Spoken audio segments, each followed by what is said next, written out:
오늘은 전국 여교역자회 주일을 맞아 여교역자 회원들이 섬기는 전국 교회가 한 마음으로 여교역자회 주일 예배를 드리는 뜻깊은 날입니다. 특별히 기도를 통해서 전국에 흩어져서 목회하고 있는 여성 교역자들을 위해서 기도해 주시고 또 여성의 현실을 위해서 기도해 주신 것 너무나 감사드립니다. 올해는 특히 가장 기장교단의 새 역사 70주년을 맞이하고 있습니다. 70주년을 기념하면서 기장의 정체성을 되새기고 지금까지 걸어온 역사를 돌아보면서 현재를 진단하고 미래를 전망해보는 시간을 갖기도 하였습니다. 우리 기장교단은 하나님의 선교를 일찍부터 자각하면서 개인 구원과 사회 구원을 분리시키지 않고 온전한 구원을 위해 힘써왔습니다. 엄혹한 독재 시절에는 이 땅의 민주화를 위해서 기도하고 평화와 통일을 위해서 기도해왔습니다. 약자들과 함께하고 고난받는 이들의 슬픔을 함께 나누며 화살촉 역할을 해왔다고 자부하고 있습니다. 그런데 성차별의 문제는 어떠한가요? 가부장적이고 위계적인 문화나 질서를 잘 극복하고 있을까요? 이런 질문에는 그리 좋은 평가를 할 수 없습니다. 우리 교단은 1956년에 여성 장로제가 도입되었습니다. 그리고 1974년에 여성 목사 안수제도가 통과되었습니다. 물론 다른 교단에 비하면 이른 시기에 여성 지도력이 인정되었다고 볼 수 있습니다.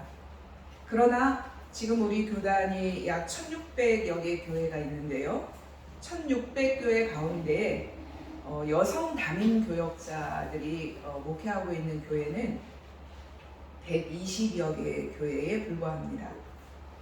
120여 개 교회라고는 하지만 대부분 남성 교역자를 청빙할 수 없는 열악한 교회에서 여성들이 어렵게 목회를 하고 있습니다. 규모가 좀 있는 교회에서는 여성 목회자를 청빙하지 않고 있습니다.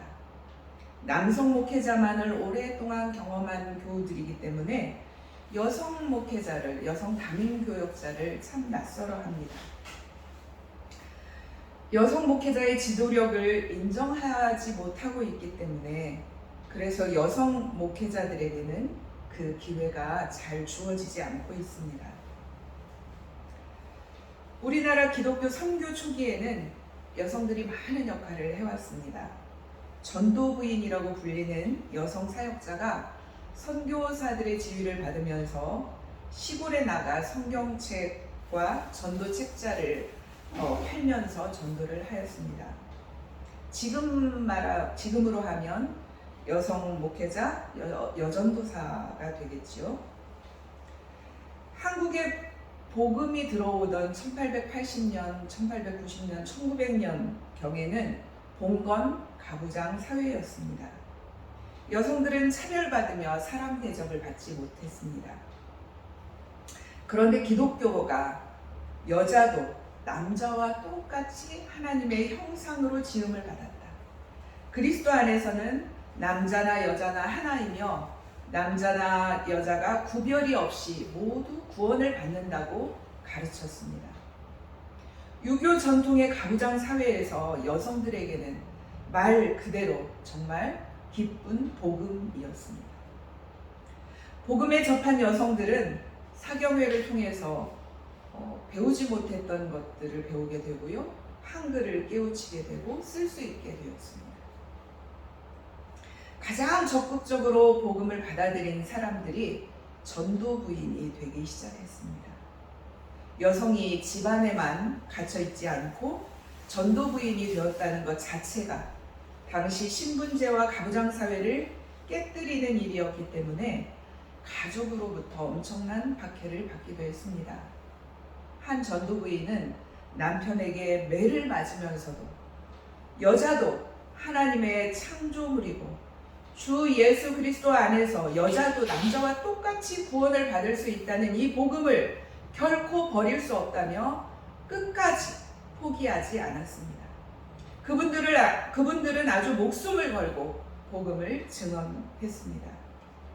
그것은 복음이 준 해방과 자유의 감격 때문이었습니다. 이런 전도부인이 지나간 곳에 새로운 사람이 생겨나고 교회가 만들어지게 되었습니다. 전도부인들은 남녀 유별한 곳이지만 집을 자유롭게 드나들기 쉬웠습니다. 전도부인들은 성경을 팔고 복음을 전하는 일을 열심히 했습니다. 교우들을 열심히 보살피고 교육하여 교회가 세워지고 교회가 성장합니다. 그런데 비교적 규모가 커지면 이 전도부인이 역할을 하는 게 아니라 남성 목회자를 청빙하게 됩니다. 이것이 과거 1890년, 1900년도에만 일어나는 일이 아닙니다. 지금도 그런 일들이 일어나고 있습니다. 여성 안수제가 통과되면서 많은 변화가 있었지만 가부장 문화나 유교 문화가 뿌리 깊게 남아있기 때문에 사람들의 인식이 변화되지 않고 있습니다. 이런 가부장 문화나 유교 문화는 언제쯤 바뀌게 될까요? 성서는 해방의 복음입니다. 그러나 제도교회에서는 오히려 여성들을 차별하는데 그 성서가 이용되어 왔습니다. 성서는 오랜 세월을 거치면서 형성되었습니다. 그렇기 때문에 성서는 그 역사적이고 문화적이고 인식 측면에서 영향을 크게 받고 있습니다. 그러니까 성서는 끊임없이 재해석해야 합니다. 예수님의 말씀은 해방의 복음입니다. 해방의 복음이라는 주님의 뜻에 따라 성서를 재해석해야 합니다. 구약 성서는 어떻습니까? 고대 근동지방의 문화가 고스란히 반영되어 있습니다. 대표적인 사례는 일부 다처제이죠. 지금을 그걸 적용하면 난리가 나죠. 또 형사 취수제가 있습니다. 그러니까 형수가 죽으면 형이 죽으면 아들을 계속 이어야 하기 때문에 그 형수와 결혼을 하는 제도이죠. 사형제도도 있습니다. 노예제도도 있습니다.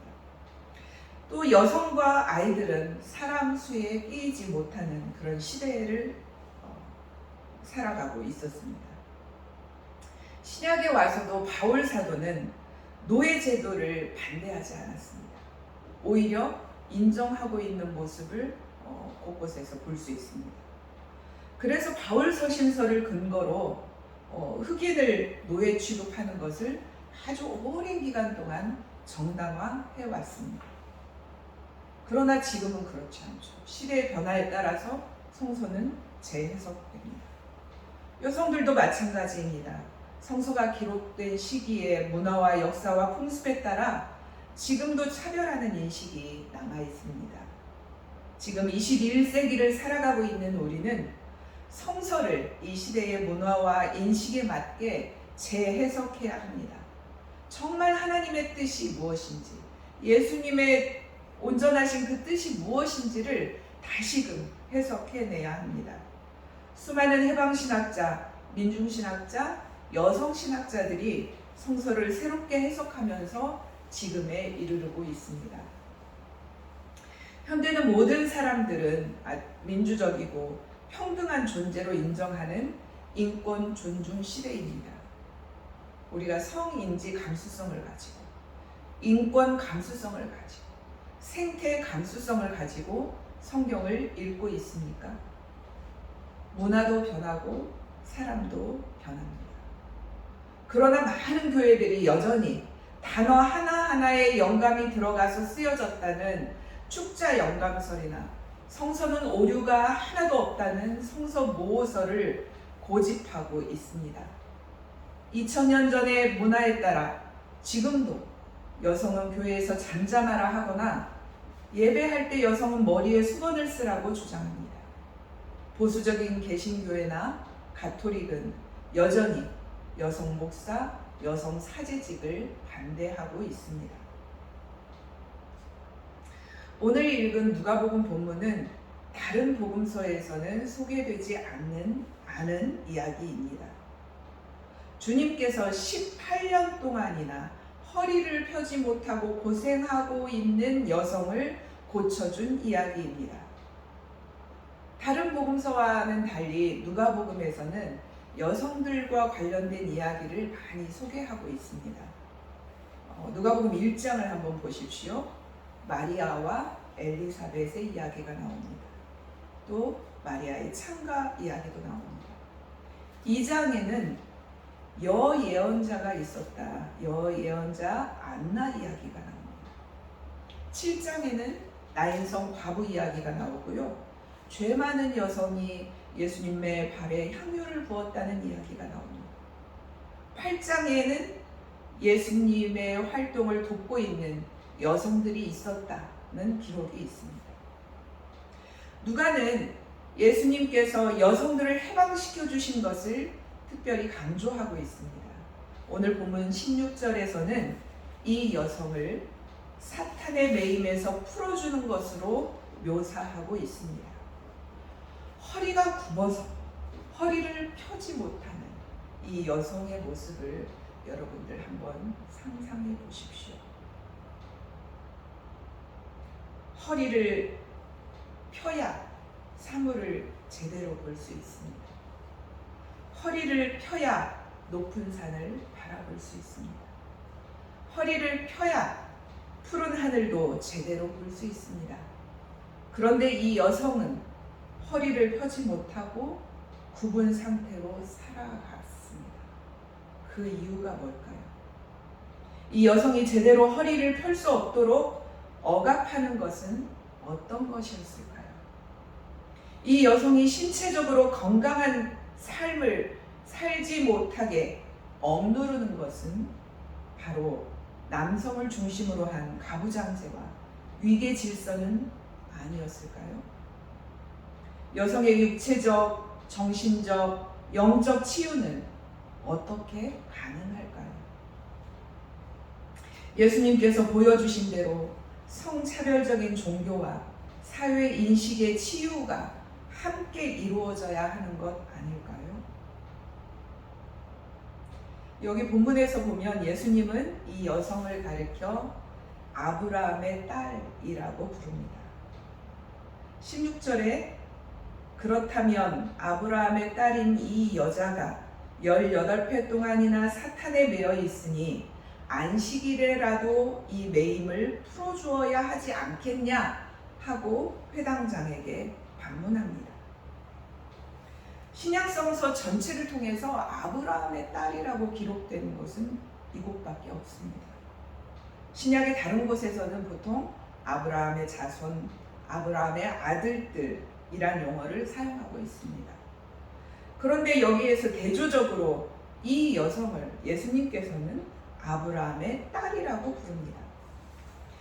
예수님은 아브라함의 딸이라고 말씀하심으로 하나님의 약속은 남성을 중심으로 이어진다는 가부장적 신앙에 제동을 걸고 있습니다.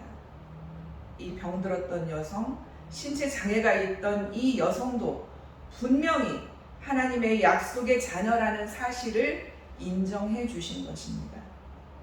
이는 남성 중심의 전통적인 신앙에 대해 이해를 새롭게 촉구한 것입니다.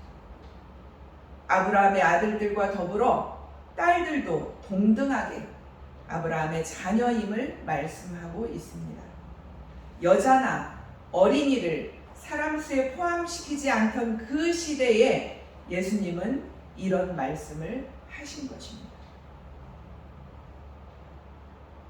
이 이야기는 예수님께서 이 여인을 다만 육체적으로 회복시켜준 이야기를 넘어서고 있습니다. 여성이 허리를 펴고 살 수 없던 시대에 남자와 똑같이 허리를 펴고 하늘을 볼 수 있게 하신 것입니다. 또한 더 나아가 질병과 장애가 있는 이들 역시 억압당하고 차별당하지 않는 하나님의 자녀임을 일깨워 주십니다.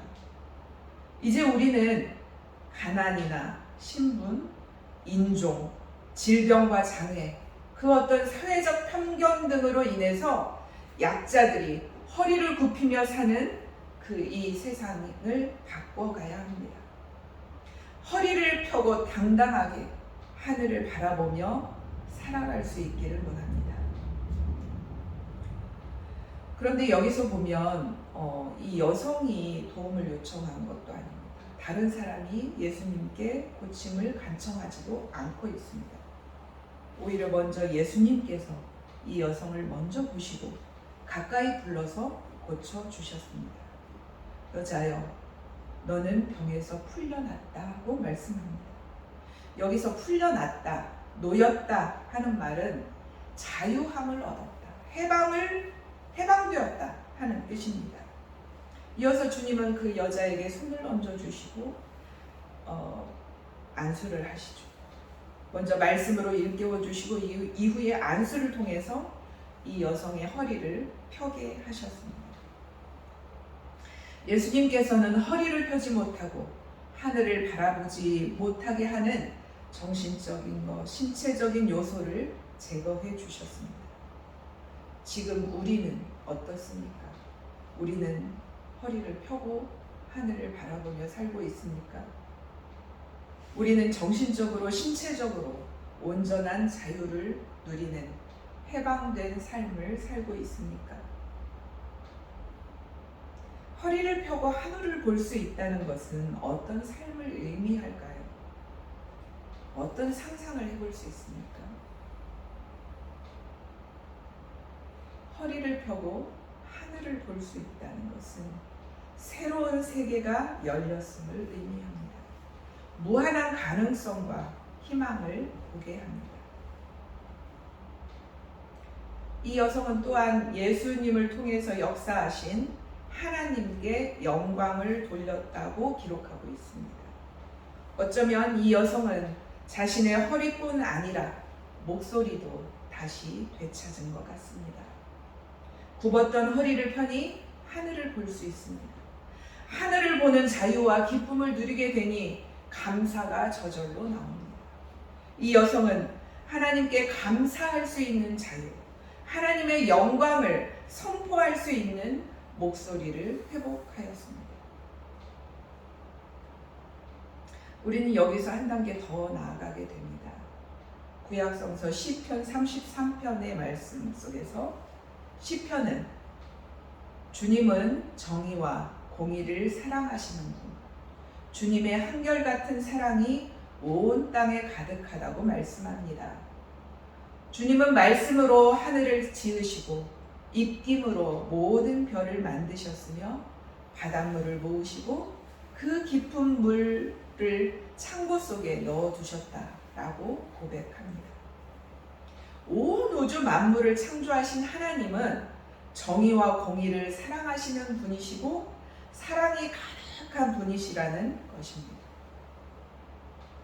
그동안 우리 인류는 성장과 번영을 추구해왔습니다. 이 성장과 번영이 하나님의 무한한 사랑의 품속에서 마음껏 허용된다고 생각했습니다. 그러나 그것은 착각이었습니다. 우리는 과학의 발전과 경제 성장을 통해서 편리함과 안락함을 누렸습니다. 그런데 그 결과는 어떻습니까? 지금 우리는 기후위기 시대를 맞이하고 있습니다. 이제 인간 중심의 사고에서 벗어나야 합니다. 이제는 하나님이 창조하신 세계를 보존해야 할 책임과 의무가 있음을 깨달아야 합니다.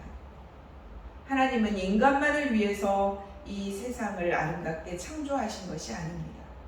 인간이 착취하고 지배하라고 세상을 창조하신 것도 아닙니다. 하나님은 온 누리에 생명의 숨을 불어넣으시며 복을 누리기를 원하셨습니다. 이것이 우리 인간이 자연과 모든 피조물에 대해서 가져야 할 마음과 태도입니다. 그동안 인간이 하나님의 창조 세계를 어떻게 대해왔는지 하나님의 공의와 정의의 거울에 비추어서 되돌아보고 그것을 완전히 돌이켜야 합니다. 인간의 권리뿐만 아니라 이 땅의 모든 동식물들을 살려내야 합니다. 유기체뿐만 아니라 모든 무기질까지도 잘 관리해 나가야 합니다. 인간에 의한 지구온난화의 문제나 수많은 생물종이 멸종하거나 멸종 위기에 있는 것은 정의의 문제입니다. 생태 위기는 불평등과 소외를 가져왔습니다.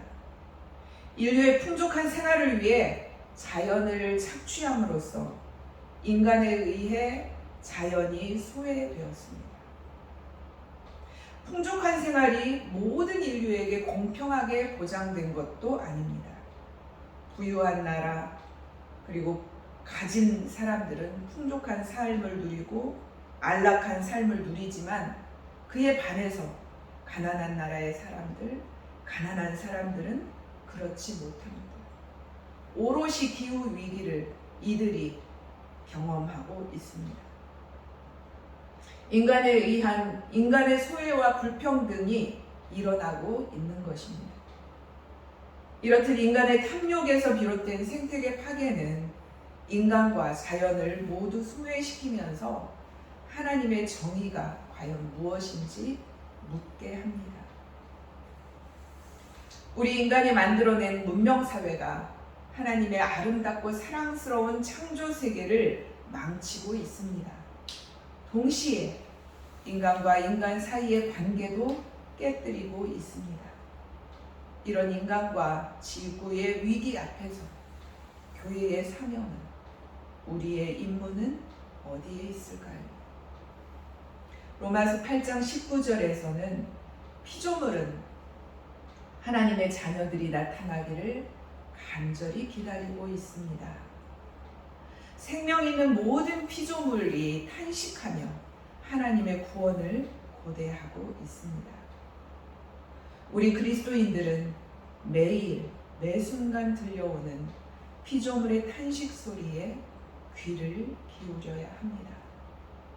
창조 세계의 신음소리를 듣고 그 찢겨진 모습을 볼 수 있는 생태 감수성을 키워가야 합니다. 그리고 지금 당장 생태계를 살리는 일에 동참하기를 바라고 기다리는 그 피조물들의 간절하고 절박한 몸부림과 염원에 응답해야 합니다.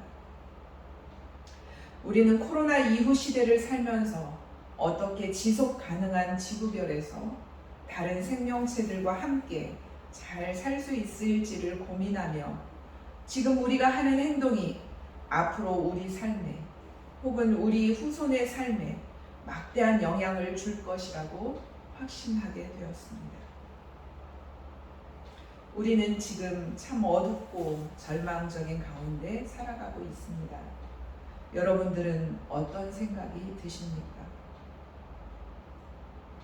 그러나 로마서에서는 성령은 지금도 우리 가운데서 하나님의 구원 사역을 위해 우리를 돕고 보호하고 변호하고 계신다고 말씀합니다.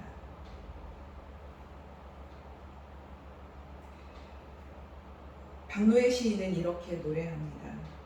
생각이 있는 자는 어찌할 수 없다.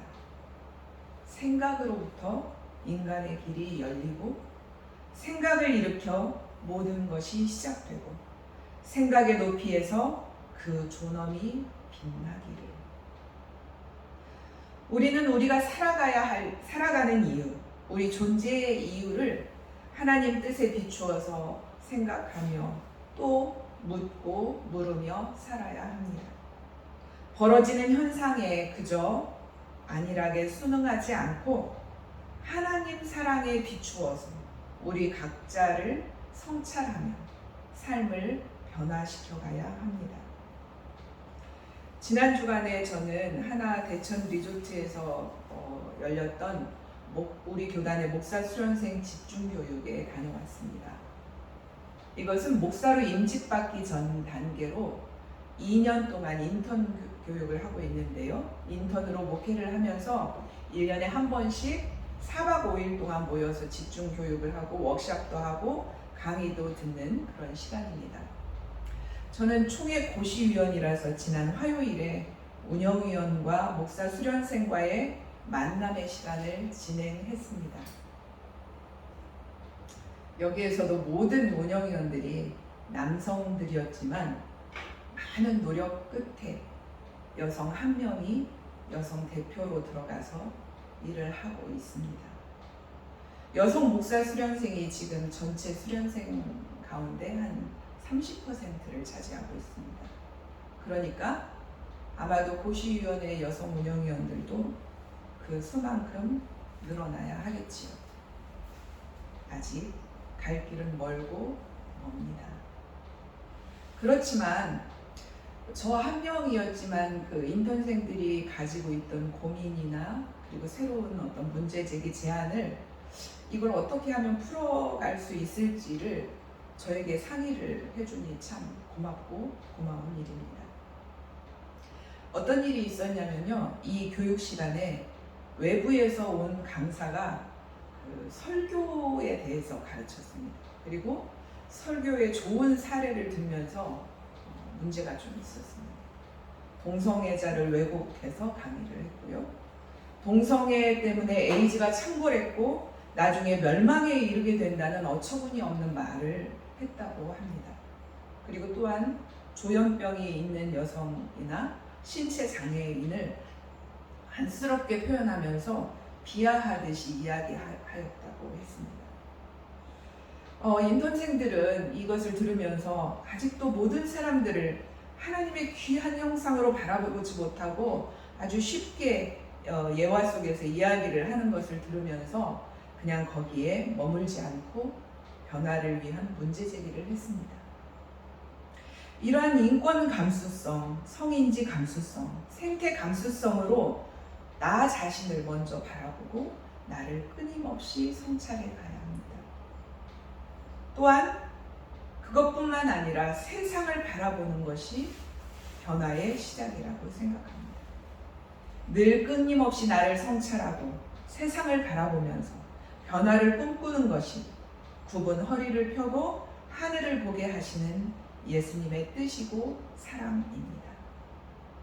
우리의 삶 속에서 성서를 읽고 성서를 재해석하며 성서에 깃든 하나님의 뜻을 예수님께서 일깨워 주셨던 해방의 복음을 선포해 가야 합니다. 오랜 기간 동안 허리가 굽어서 허리를 펴지 못하고 고통스럽게 인간답지 못한 삶을 살았던 여성을 치유하시고 회복하시면서 허리를 펴고 당당하게 하늘을 바라보게 하신 주님의 뜻을 묵상합시다. 우리도 세상에 나아가 이러한 주님의 해방의 복음을 당당하게 선포합시다. 모든 이지러진 것을 펴시고 모든 억압과 굴레에서 벗어나 해방케 하시는 주님의 사랑을, 모든 차별과 편견을 극복하고 모두가 평등한 하나님의 자녀로 살아가길 원하시는 하나님의 뜻을 우리 마음속에, 우리 삶 속에 품고 살아가십시다. 모든 피조물이 이제까지 함께 신음하며 함께 해산의 고통을 겪고 있습니다.